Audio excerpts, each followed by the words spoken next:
Breaking news చూస్తున్నాం. విశాఖలో ప్రభుత్వ భూములను చోటామోటా నాయకులు సాహా చేస్తున్నారు. గతంలో వైసీపీలో అవినీతి అంటూ పలికిన కూటమి నేతలు ఇప్పుడు భూదందాలతో చెలరేగిపోతున్నారు. ప్రభుత్వ భూములు బహుళ కట్టడాలు జరుగుతున్నా అధికారులు పట్టించుకోవలేదు.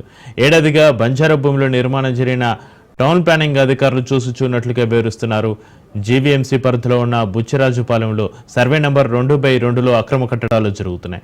తప్పుడు సర్వే నంబర్ 2/1గా మార్చి అక్రమార్కులు అనుమతులు తీసుకున్నారు. డిజిటల్ సర్వేలో అసలు భాగోత్వం బయటపడింది. తప్పుడు సర్వేలో బిల్డర్ నిర్మాణాలు చేపట్టాడు. రాజకీయ అండతో అధికారులను మేనేజ్ చేస్తున్నారని ఆరోపణలు వినిపిస్తున్నాయి. ప్రభుత్వ జీవన అధికారులు పట్టించుకోవడం లేదు. అక్రమార్కులకు కొమ్ము కాసే టౌన్ ప్లానింగ్ అధికారులపై చర్యలు తీసుకోవాలని ప్రజా సంఘాలు డిమాండ్ చేస్తున్నాయి.